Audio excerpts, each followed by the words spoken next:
This is how it went down. He just ran around, boom, boom, boom, boom, boom. And the first spot he hit was our booster boxes over here. After that, he came over here, rummaged our slabs, and then he took the whole entire case, he just joined them into his bag, and then he ran out. One September night, just before midnight, Tom Pham, the owner of TP Collectibles in Garland, Texas, a card shop specializing in Pokemon, wrapped up a long day of work, locked up, and went home for the night. Minutes later, tragedy struck. A dark-colored sedan with no license plate pulled up in front of the shop. Tom didn't know it yet, but this car had been waiting in the lot next door for hours. The driver was waiting for his opportunity to strike.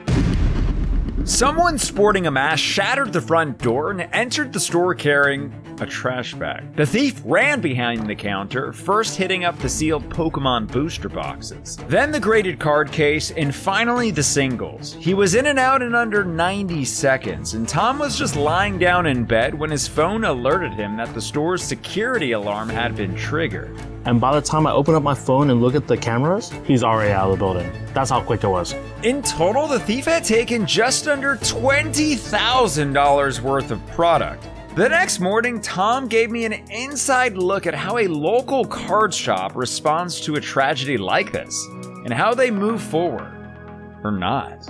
However, while putting this video together, I learned that this wasn't just a story about one unfortunate robbery. The same individual was already linked to at least one other burglary of a card shop, and possibly even more. More and more card shops are getting broken into, but why?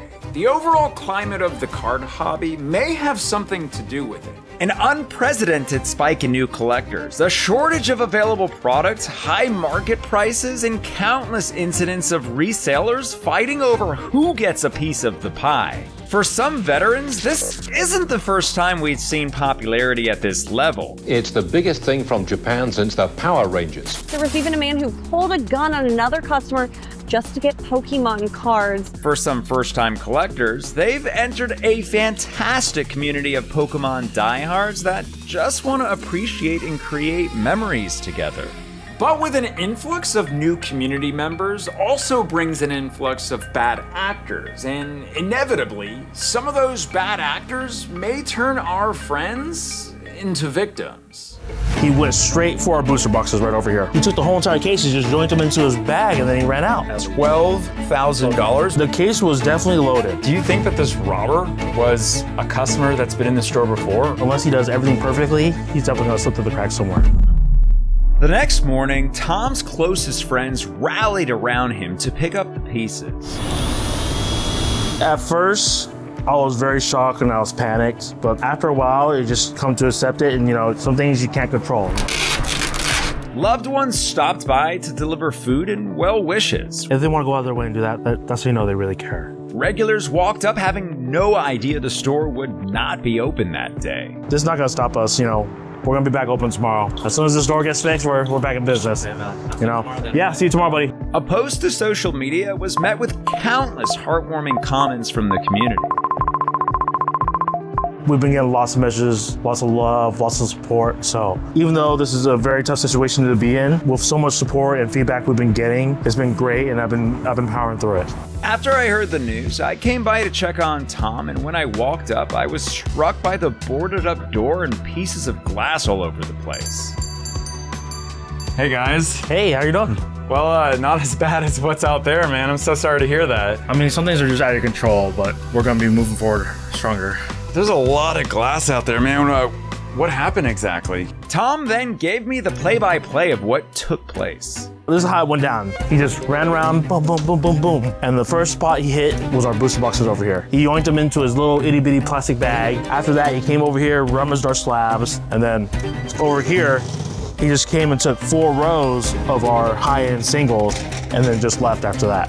Let's examine the thief's route in more detail. First, the suspect shattered the glass of the front door and slipped inside. However, a marking on his right forearm led to some speculation that he may have cut himself on the glass on the way in, but both police and Tom were unable to find any blood. You think that he got cut on the door as he was trying to come in? It's a possibility. It's hard to tell from the footage. So you probably looked around if there was a trail of blood or anything like that, right? Yeah, we didn't see any of that, unfortunately. After entering, he wasted no time running behind the counter, making a mad dash for the sealed product in this area. He went straight for our booster boxes right over here. What type of booster boxes did you have over there? Yeah, we had about 6 Brilliant Stars, Crimson Invasion, Destined Rivals, Stellar Crown, Twilight Masquerade. We had like the whole Scarlet Violet block. For that area over there, what would you say is the approximate value that he took?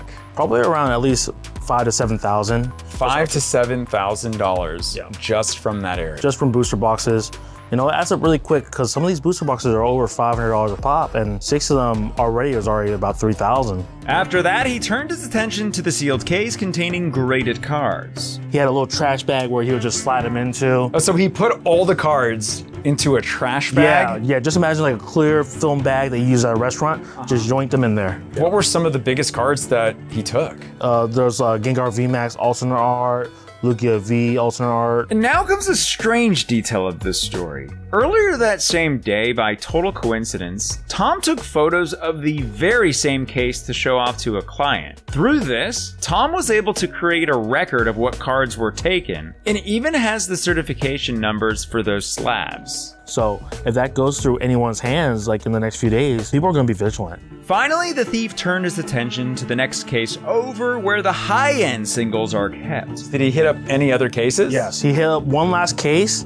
This is our super high-end area. Oh, he just joined 4 of these and he took the whole entire case, he just joined them into his bag and then he ran out. All into that trash? All into one bag, yep. The most notable cards he took were just Evolution, special illustration rares. They're still expensive, but the problem was we had dupes of them. So some of them had 4, 5, 6 copies just in one stack. You had multiple copies of them and he took all of those? Yeah. What would you say would be the value that he took from the cases? The slabs and the singles, probably another $12,000. $12,000? With everything all together, about $19,000. And right away, I have for you yet another very interesting detail. The craziest part was like right here, there was 2 Shadowless Charizards worth about $750 each.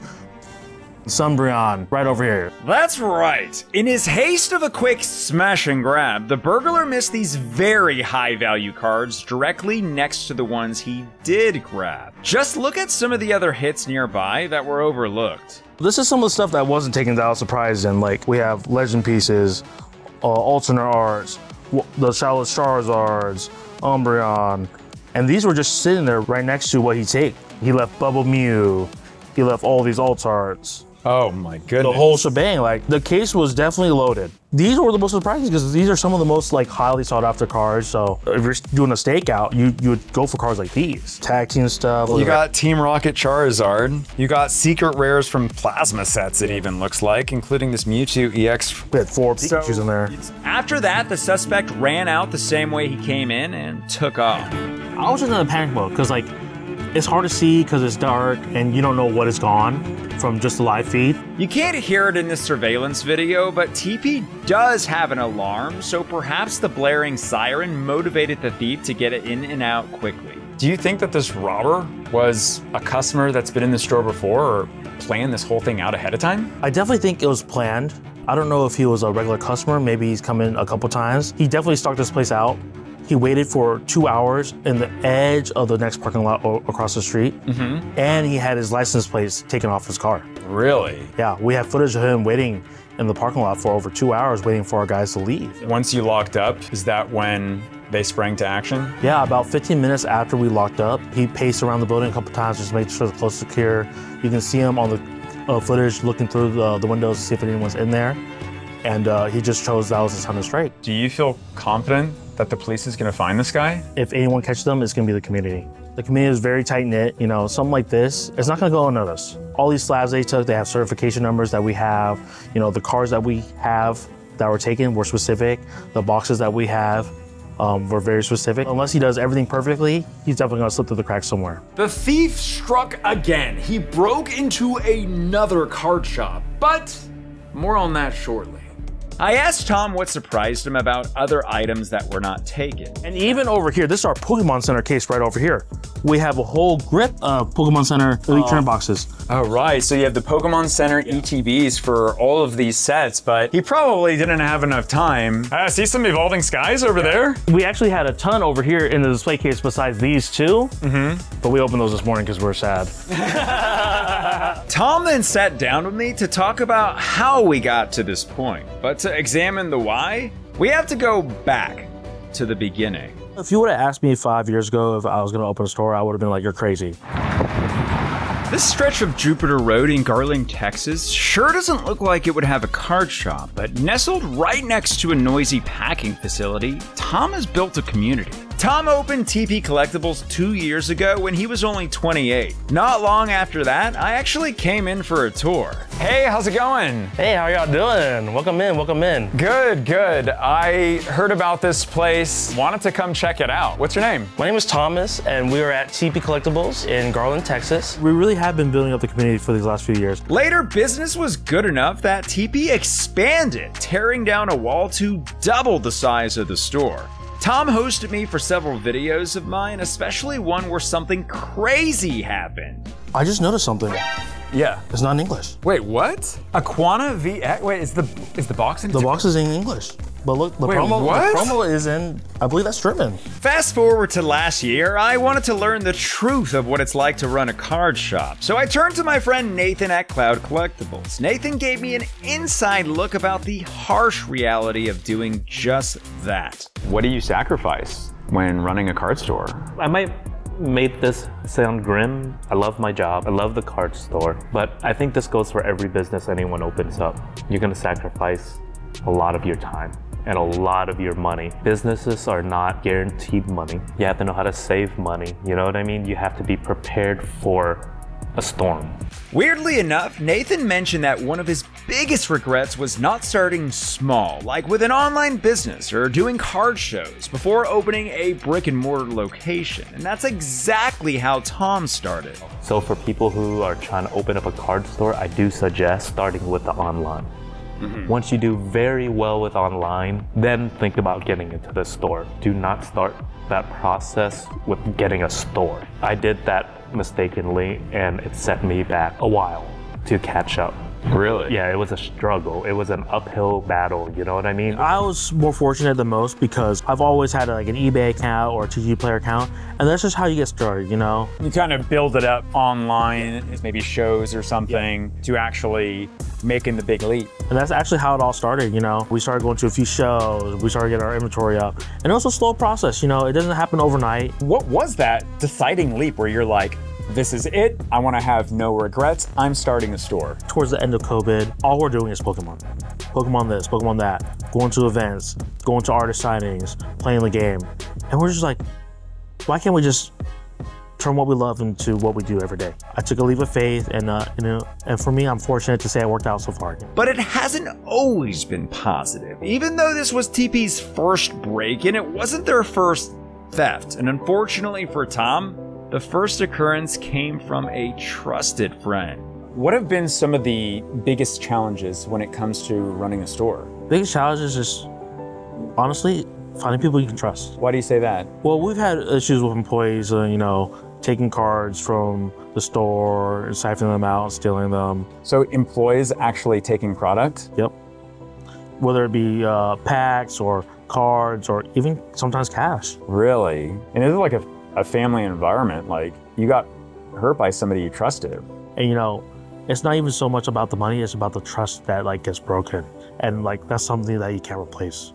But in addition to theft, there are other huge risks involved, and Tom is no stranger to struggles with keeping the store afloat. In my video with Nathan, he explained to me that one of the biggest struggles for local card shops is getting allocated enough product from distributors. To get to a certain number where you could hold on to enough cases for 3 months, it might be like 50 to 100 cases. And if you're a brand new shop, you're starting with 2 cases and you're supposed to have that 2 case last you 3 months till the next drop, you're gonna be struggling. and hard. When the allocations happen, you start off with X amount of like boxes, and then the next one you're going to see maybe like a 10% growth, and then 10% from there. You know, when I first started in 2020, I was only getting 2 cases of booster boxes. You know, now we're at the point where we're getting a little bit over 100 booster boxes every launch. But why is it so hard to get product? We have to take into account the unprecedented boom that the Pokemon card hobby is currently experiencing. Let's rewind. On October 30th, 2024, Pokemon released the mobile app Pokemon TCG Pocket, a first-of-its-kind game that blended the thrill of opening packs with a stripped-down version of the Pokemon TCG, making the game easy and accessible for the first time ever to millions of fans who for years had stood on the outside looking in. Less than a month later, Pokemon released Surging Sparks, a Pikachu-themed set with a beautiful and extremely rare Pikachu card, which will always draw eyes to the hobby. And as 2025 began, demand for product was already growing significantly, and sadly the available supply was not meeting the new levels of interest. And then they released an Evolution set.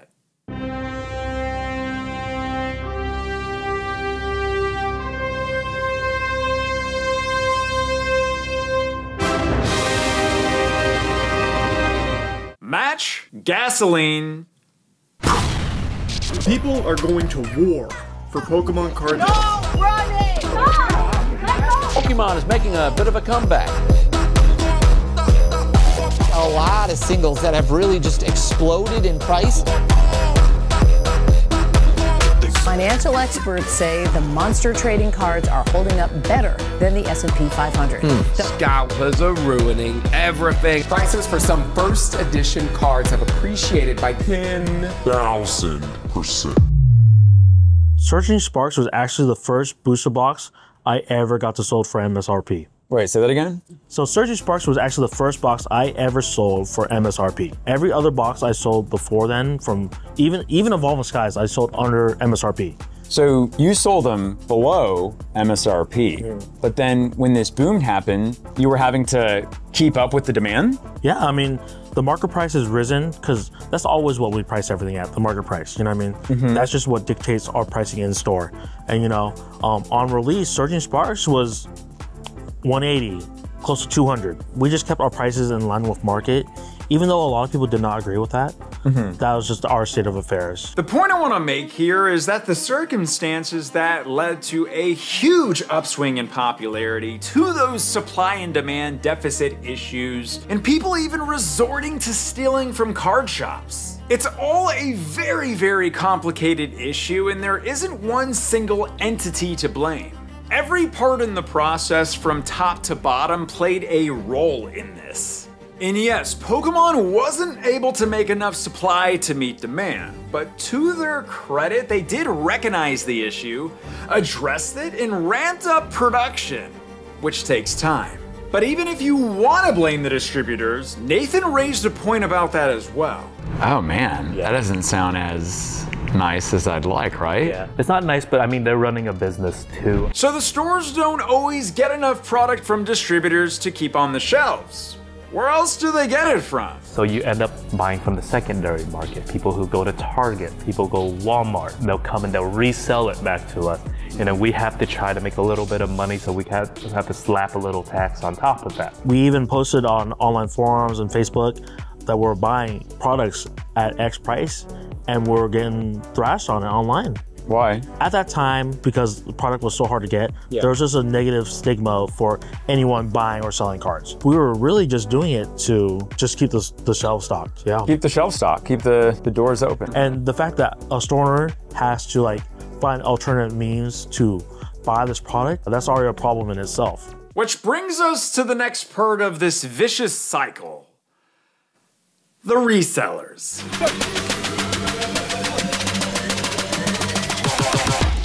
There should be jail time for this. Oh, it's only 5 per customer. Pokemon Scalper Battle Royale. Get out of here, guys.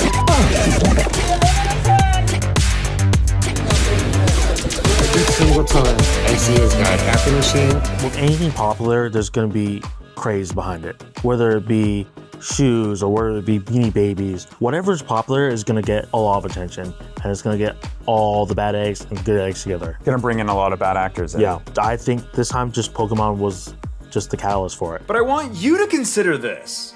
If the real problem is scalpers staking out restocks at big box stores, whether in person or online, then why are these big box stores doing more to set limits on purchases? If they have limits in place, do they even police them? This is a deeply complex issue, and there isn't one solution to fix it all. While putting this video together, there was an update. About a week after the incident at TP, another card shop named SB Card Vault was broken into. The owner shared this footage with me of a thief stealing thousands of dollars from his shop. However, on this night, he was caught. According to Arlington PD's incident report, when police got there that night, they spotted a vehicle leaving the scene. Eventually, the same vehicle was found wrecked nearby. The driver, 26-year-old Anthony Giron, fled from the scene but was caught by police and charged with burglary. The incident report shows the stolen merchandise he had on him and their approximate values. SB's owner Min tells me that about $7,000 worth of merchandise was taken, which he was luckily able to recover. However, just like TP, they also had to replace a broken door. Based on the evidence in both cases, Garland police have now charged Giron with the burglary at TP as well. However, more card shops were hit. I learned of 2 other recent similar incidents just in the DFW Metroplex. Andicius Odyssey in South Dallas was hit at night at around 2 a.m. According to the store's owner Andres, the thief took out about $3,000 of slabs and singles, but was able to sneak in without causing any damage to the store.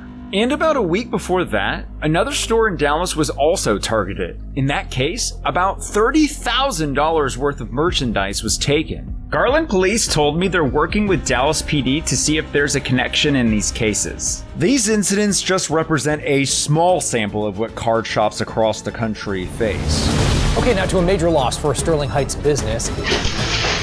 They stole thousands of dollars in Pokemon cards. A hot ticket item for thieves, too. High-dollar Pokemon cards. As for Tom, he hasn't gotten back his stolen cards yet, but has a very positive outlook on the whole situation. At the end of the day, this could have happened to anyone. It just so happened that I was the victim this time. And I don't wish this on anyone. I like to say I'm a little bit more fortunate with how much was taken, because it could have been a lot worse. This is one of those situations where you just have to move on and just keep your head up. Something this small is not gonna stop me, and my community is just gonna grow bigger from this. Seeing all this like feedback and seeing all the people that care, it means I built out something really good. And TP is literally moving to a brand new location, bigger, better, and more importantly, safer. So you were in the process of actually moving stores, right? Yeah. Actually, our goal was to move and relocate everything by mid-October. And it's just the beginning of September right now. So in less than a month, you were trying to move to a new location. Yes. So that's the month time frame is probably going to be about 6 weeks now. We've already hit some delays and some snags in the road, but we're definitely expanding to a bigger space. We're going to have a bigger play area, a better viewing area, just a more relaxed space where people can come relax, play some games, and have a good time. And probably better security as well. Oh, definitely better security. You know, we're in the process of moving, so like I kind of got lax on these doors over here. So we're already at there's only 1 month left. Do we want to buff up this building? That's exactly like what I was thinking, where it's like you're about to move. So to see it where you're about to get out of here, and that's when it hit. At the new store, what will you be thinking differently about security? We're gonna have these new raised gates. If they do manage to break glass, they have to be able to take down a whole entire reinforced gate. And what about like all your display cases and everything? Are you gonna do anything special with those? So actually for our new store, we're actually importing new display cases over from Japan. We're going to Japanese style. So if you've ever been into a Japanese card store, they typically have those display cases that have a box right here and then a box slanted like this for a better viewing experience. Those are all gonna be made with shatter-resistant glass. Shatter-resistant glass, yes. Okay. Anytime anyone needs to see a card, you're gonna have to call an employee over, to inspect it, just how they do it in Japan. And then whenever you're ready, we'll bring it over to the counter and then you can check out. Hopefully you'll be able to give myself a tour for the grand opening. Oh yeah, I'm gonna give you, you're gonna be the first person who gets the tour. But before I left, I had to do one more thing. I can't leave without buying something to open with you to try to support the store. Let's do Evolving Skies. I want the one with the slowpoke. Oh, he already knows. Oh my gosh. Okay, that is such a cool art. All right, well, to hopefully better times starting right now. Let's get into the pack. Get right into it, all right. It's been a while since I've opened up an Evolving Skies blister. Evolving Cries. No, not today. Not today. Yeah, I'm done crying.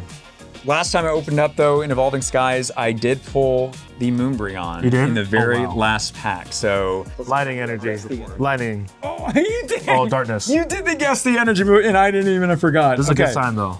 Here we go. You ready? I would have guessed Psychic anyway, so it wouldn't even have mattered. But let's see if we can get a little good luck pull on a day like today. Cryogonal, Nick. All right. I'm at the reverse. I'll wait for you. And oh my gosh! Okay. It's an Umbreon! Well, there you go. That's to the store in hopes of better times. Through the haze of this tragedy, Tom can see a new beginning on the horizon, a better location to foster his community. Will Tom ever get his stolen product back? Will this new location actually be better? Be sure to subscribe to the channel because we will get an update and a tour very soon.